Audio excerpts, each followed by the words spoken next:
இந்த லெட்டர் கிடைச்ச உடனே அவங்க பாதிரிமார்கள் சொல்றாங்க, இவர் வந்திருக்கிறவரு சாதாரண ஆள் கிடையாது.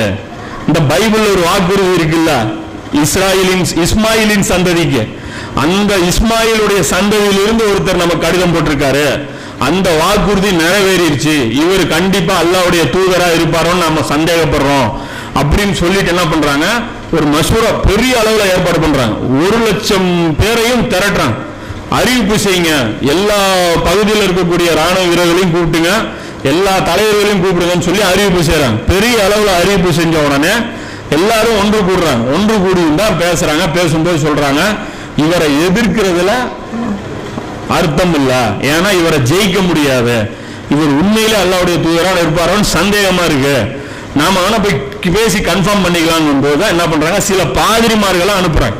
ஏன்னா அவங்க தானே செக் பண்ணி சொல்ல முடியும். வேதத்தில் இருக்கிற முன்னறிவிப்பின்படி நபி ஸல்லல்லாஹு அலைஹி வஸல்லம் பேசுறது வஹிதான் இப்படிதான் இறங்குமா எல்லாம் அவங்களுக்கு தெரியும்ல. அதான் எக்ஸ்பர்ட் வருவாங்க தெரியுமா, தங்கம் வாங்குறதுக்கு உரசி பார்க்கறது அவனுக்கு தானே தெரியும், மற்ற ஆளுக்கு தெரியாதுல்ல. அதனால என்ன பண்றாங்க, ராணுவ வீரர்களை மட்டும் அனுப்பாம பாதிரிமார்கள் கொண்ட ஒரு டீம், அது இல்லாம முக்கியமா டிசிஷன் எடுக்கக்கூடிய பெரிய பெரிய ஆட்கள் அவங்க கொண்ட ஒரு டீம், 2 கம்பைன்ட் பண்ணப்பட்ட ஒரு டீமை வந்து அனுப்புறாங்க. அந்த போற வழியில கூட என்ன நடக்குது அப்படின்னா, ஒரு ஆள் வந்து தடிக்கு கீழே விழுந்துறாரு. அல்கமா அப்படிங்கிறவரு இந்த அவருடைய ஒட்டகம் வந்து தள்ளி விட்டுருது. தள்ளி விடும்போது அவர் என்னங்கிறாரு, ரசூலா திட்டுறாரு. இவர்னாலதான் ரசூலா பேரை சொல்லி திட்டிட்டு சொல்றாரு, இவனாலதான் இப்ப இந்த தேவையில்லாத பயணத்தை நாங்க மேற்கொள்றோம் அப்படிங்கும்போது கூட இருக்கிற ஒருத்தர் வந்து ஒரு பாதிரிமார் வந்து பதறாரு, கம்முனுக்கு திட்டாத, யாரை திட்ட நீ தெரியுமா, நீ வந்து திட்டவர் கண்டிப்பா ஒரு அல்லாஹ்வுடைய தூதர்னு நாங்க நம்புறோம், அவரை வந்து இப்படி எல்லாம் பேசாத, அப்படிலாம் நம்ம பேசக்கூடாதுங்கிறாரு. உடனே அவர் கேட்கிறாரு, அல்லாஹ்வுடைய தூதருங்கிறீங்க, அப்ப ஏன் ஏத்துக்க மாட்டேங்கிறீங்க அப்படிங்கும்போது அவங்க உண்மையை சொல்றாங்க. என்ன சொல்றாங்கன்னா, இப்போ ரோமா கோயிலுக்கு வந்து நமக்கு எவ்வளவு சலுகை கிடைக்குதுன்னு உனக்கே தெரியும், நம்ம எவ்வளவு போஸ்டிங் இருக்கு, எவ்வளவு பெனிஃபிட் இருக்குன்னு உனக்கே தெரியும், எல்லாம் இருந்தா எல்லாம் புடிங்குவாங்க, பெருகிற மாதிரி நடுத்தெருவு வந்துருவோம், அதனால வந்து இப்படிலாம் வர முடியாது. இப்போ ஆலிம்களுடைய புத்தி இருக்கும். அதாவது ஆலிம்னா என்ன சொல்றது, அதாவது உலமா சூ அப்படிங்கிறாங்க, அல்ல குர்ஆன்ல சொல்றாங்களா, தீய ஆலிம்கள், இவங்களுடைய புத்தி இருக்கும். அப்ப இந்த இடத்துல இவங்க எல்லாருமே வர்றாங்க. இவர் என்ன பண்றாரு, இந்த அல்கமாங்கிறவர் இவர் வர்றாரு. இவர் வந்து சும்மா ஹெல்ப்புக்கு போனவர் தான். இவர் பாக்குறாரு இவங்க 2 பேர் பேசுறது, ரசூல்லா பேசுறது, ரசூல்லாவுடைய நடவடிக்கை எல்லாம் பார்த்து திருட்டு திரும்ப இவர் இஸ்லாத்தை ஏத்துக்கிறாரு. பின்னாடி இவர் இஸ்லாத்தை ஏத்துக்கிட்டு இவர் இஸ்லாத்திலேயே தான் மரணிக்கிறாரு. வந்தவங்க ஏத்துக்கல, இவங்க வர்றாங்க. வரும்போதுதான் ஆல இம்ரானுடைய அந்த அத்தியாயம் இறங்குது. இந்த 3வது அத்தியாயம் பார்த்தீங்கன்னா ஃபுல் அண்ட் ஃபுல் கிறிஸ்தவர்களை பற்றிய ஹைலைட் அதிகமா இருக்கும். 33வது வசனம் எடுத்தீங்கன்னா கிட்டத்தட்ட ஒரு 70-80 மேல வரைக்கும் போனீங்கன்னா ஒரே தொடரா இதே டாபிக் தான் ஓடிட்டு இருக்கும். கிறிஸ்தவர்களை பத்தி மட்டுமே இந்த டாபிக் ஓடிட்டு இருக்கும். இந்த நேரத்துல தான் ரசூல் அந்த வசனங்கள் எடுத்து பாரு, என்ன இருக்கும், ஈசா நபி செஞ்ச ஜிஹாத பத்தி இருக்கும். இதுல ஆல இம்ரான்ல ஈசா நபி இந்த மிஷனை தான் கொண்டு வந்தாங்க, இதே தீனுக்காகத்தான் ஈசா நபி வந்து கஷ்டப்பட்டாங்க, 12 பேரை தவிர யாருமே வந்து சப்போர்ட் பண்ணல, கடைசியில வந்து அல்லாஹ் அவரை வானத்துல உயர்த்திக்கிட்டான், அவருக்கு பதிலா இன்னொருத்தரை வந்து பலி கொடுக்கப்பட்டாரு. இது எல்லாமே எங்க இருக்கும், இந்த ஆல இம்ரானுடைய அந்த வசனங்கள்ல இது எல்லாமே ஒரு டீட்டெயிலா எடுத்து பாருங்க. அதுலயே தான் நிறைய முக்கியமான விஷயங்கள், அதாவது பல டிபேட் நடக்குது அதுல, ரசூலுல்லாஹுக்கும் கிறிஸ்தவர்களுக்கும் மத்தியில. அதுல முக்கியமான விஷயம் என்ன இருக்குன்னா, இப்ராஹிம் நபி யாருக்கு சொன்னோம், இப்ராஹிம் நபி யாரு அப்படிங்கிற அந்த பிரச்சனையும் நடக்குது. அப்ப அல்லாஹ் சொல்றான், வேதமுடையவரை இப்ராஹிம் விஷயத்தில் ஏன் தர்க்கம் செய்கிறீர்கள், தௌராத்தும் இஞ்சிலும் அவருக்கு பிறகு அருளப்பட்டன, இதை அறிய மாட்டீர்களா, எப்ப அவர் யூதரா கிறிஸ்துவரான ஏன் பஞ்சாயத்து பண்றீங்க, அவர் 2க்கும் முன்னாடி இல்ல அவர் வந்தாரு அப்படின்னு சொல்லி 3:65 சொல்றான். அதே 3:67 அல்லாஹ் சொல்றான், இப்ராஹிம் யூதராகவோ கிறிஸ்துவராகவோ இருக்கவில்லை, அவர் சத்திய வழியில் நின்ற முஸ்லீமாக இருந்தார், முஸ்லீம்னு சொல்லிட்டு அல்லாஹ் சொல்றான். அதே மாதிரி அடுத்த கேள்வி அவங்க என்ன கேட்கறாங்க அப்படின்னா, இவங்க ஈசா நபியை வணங்கிட்டு இருக்கிறவங்க, இப்போ புதுசா ஒரு இறை தூதர் வந்தாங்க அப்படின்னா இவங்களுடைய கான்செப்ட், இவங்க புத்தி எப்படி போகுது, ஓ நாளையிலிருந்து ரசூல்லா வணங்க சொல்லுவாங்களாட்டு இருக்கு.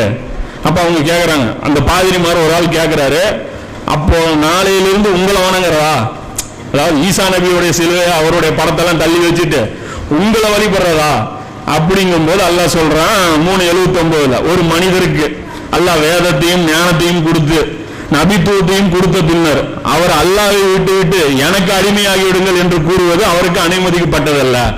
ஆனா இவ்வளோ உங்களுக்கு கற்றுக் கொடுத்து கிளாஸ் எடுத்து கடைசியா அல்லாஹ் விட்டுட்டு எனக்கு கீழே வந்துருங்கன்னு சொல்றதுதான் நபி அனுப்புறேன். அல்ல எனக்கு வேற வேலை இல்லையாங்க. இன்னைக்கு இந்த உம்மத்து எங்க போயிட்டோம்? அல்லாவுடைய அடிமைகளாகிறத விட்டுட்டு அல்லாவுடைய யாரு இஸ்லாத்தை போதிச்சாங்களோ அவங்கள தான் இன்னைக்கு வந்து வணங்குறான். அப்துல் கதர் ஜீலானி அவர் இவருன்னு அவங்க பேர்ல ஏன் இப்படி போயிட்டு இருக்கிறாங்க? இந்த விஷயம் தான். மாறாக இறைவனுக்கு உரியவர்களாக ஆகிவிடுங்கள் என்றே அவர் கூறுவார். அவர் அப்படிலாம் சொல்ல மாட்டாரு.